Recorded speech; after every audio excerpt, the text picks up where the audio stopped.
sign two midfielders this summer following the departure of Casemiro. So Dave has been looking at two names of interest. Yes, two coming up. One for Kevin's old club, West Ham, coming up in a moment. But first, we're going to talk about this guy. Now, Casemiro has had his best season in a United shirt, but he's leaving. So who should Michael Carrick replace him with? Let's look at two of the candidates, starting with 26-year-old Ederson at Atalanta. Now, it's our information that Manchester United are in advanced talks with Atalanta over a deal. Personal terms not expected to be an issue there. And significantly, his contract is up in a year's time. So it might mean there's a bargain to be had for Manchester United. Let's see how his season in Serie A stacks up against Casemiro. Not too much between them in terms of touches. Ederson, though, good on the ball. He has a higher passing accuracy, but that might be because he's a slightly safer passer than Casemiro. Fewer passes forward for Ederson, more sideways passes you'll see there. 31.9 for Ederson compared to 28.7 for Casemiro. What Ederson also gives you is a great engine, getting up and down the pitch, strong in the duels as well. You can see his dual success there. Can he give the same to Manchester United? What do you think? Good. Would they be good signings, Kev? I think Fernandes, he's really impressed me.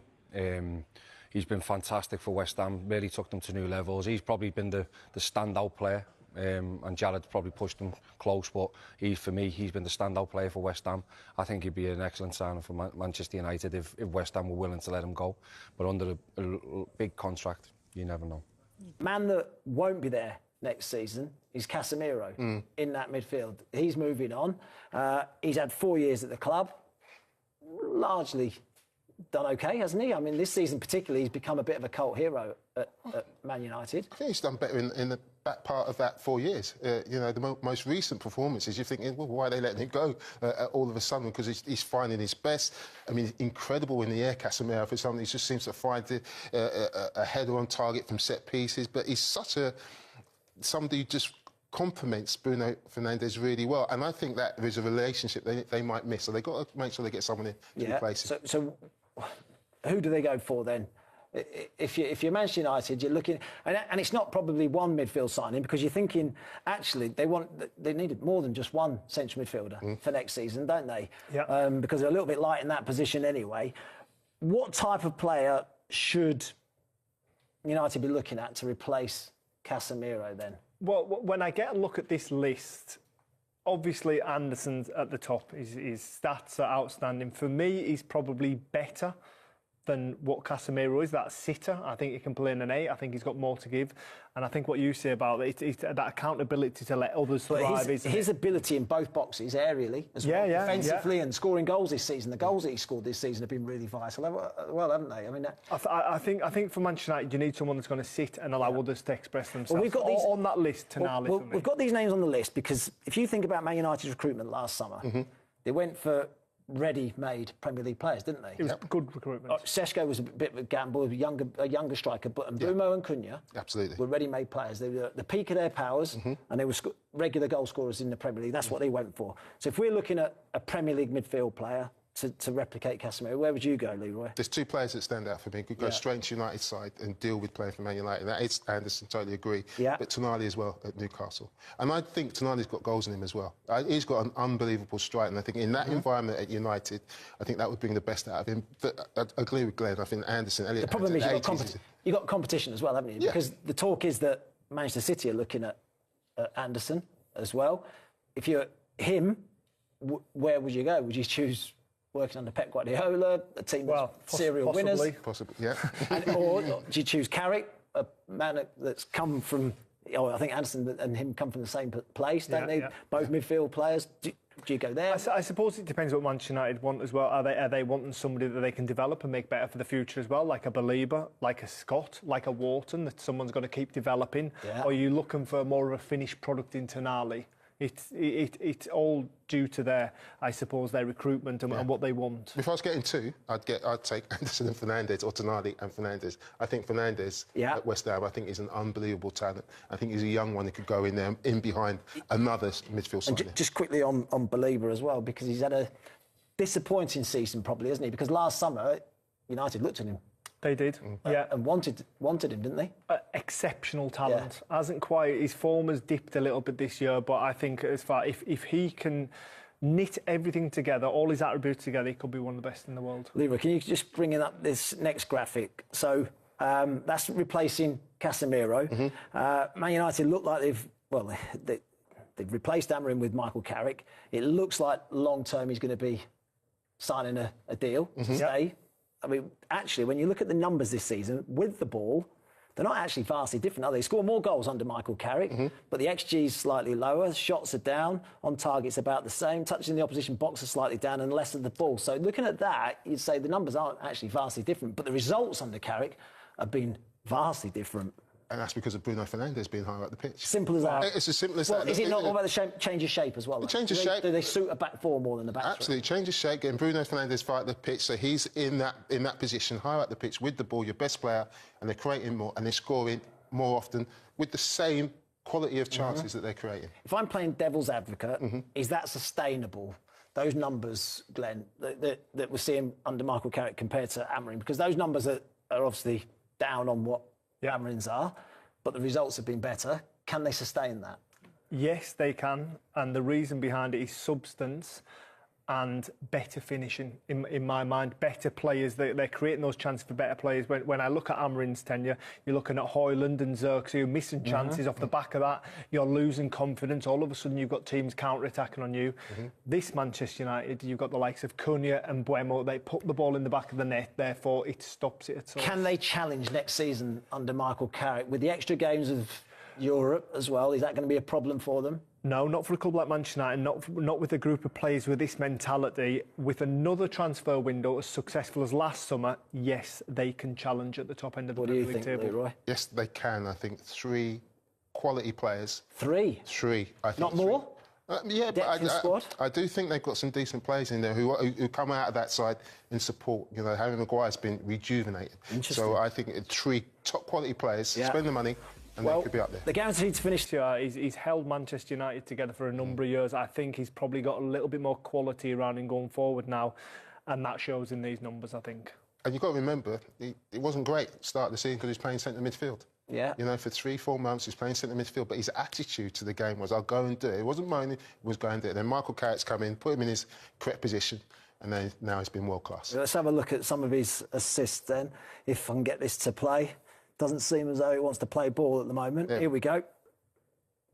Yeah, there we go. Here we go. I love this assist. I just think it's absolutely outstanding. Is this your favourite? He makes this look so easy. And that's just brilliant. Who could execute that? Absolutely magnificent. Yeah. I mean, his awareness. He's always looking over his shoulder, isn't he? He's always looking to see what's on, and he's always looking to play the killer pass. I think the key with England is that he finds space. You know, they do think he's playing. He likes this pocket, doesn't he? For me, this is the best assist because there's no margin for error here. This has got to be perfectly weighted, right in between the 2 defenders, goalkeeper there.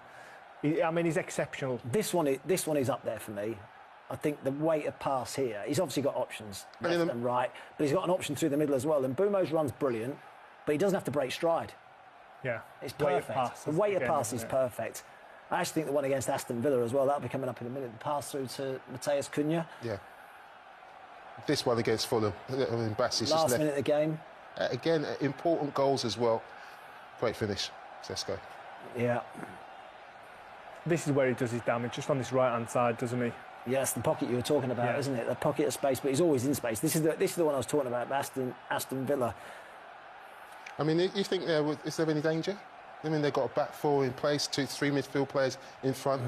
But look at him just drifting out this left-hand side. Do you know what we were talking about earlier? You need runners in behind. Well, Burma's made a run in behind. It hasn't come. Cunha makes a run in behind. It does come. Yeah. From Bruno Fernandes. And that's vision, isn't it? Yeah. Top quality. But I mean, he stayed fit all season as well. You know, I think that's a key thing with Bruno Fernandes, isn't it? His durability. Yeah. Doesn't miss many games. I think he picked up an injury at Aston Villa, didn't he? Missed a couple of matches over Christmas or around that time, but he just doesn't get injured. And this is the record equaling assist against Forest.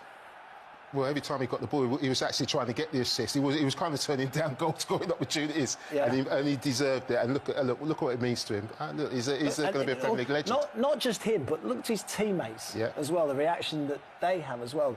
They're all absolutely delighted as well. Well, you mentioned it in the first part about willing runners, and when that ball doesn't come, you stop running. But with him, you'll run all day because you know that he's got the ability to find you, don't you?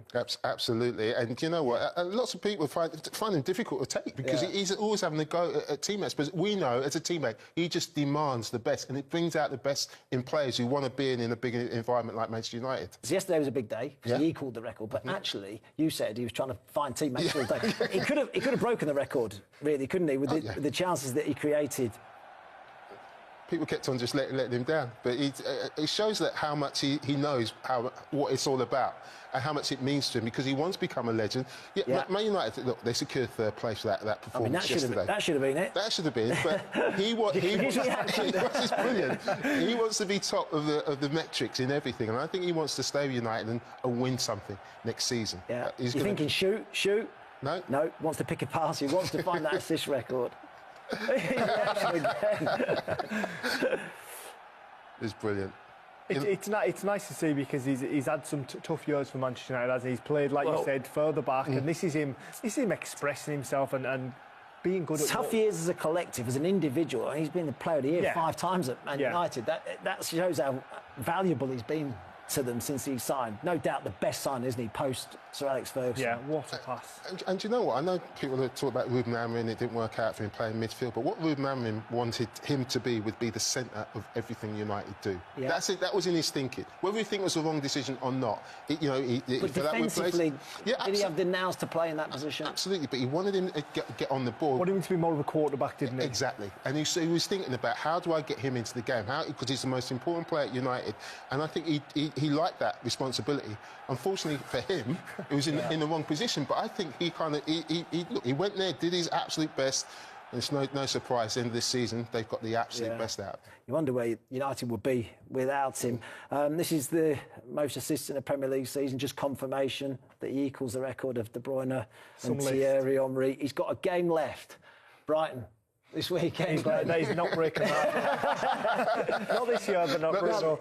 If he keeps trying to lay him on a plate like he did at the weekend against Forest, then he absolutely will.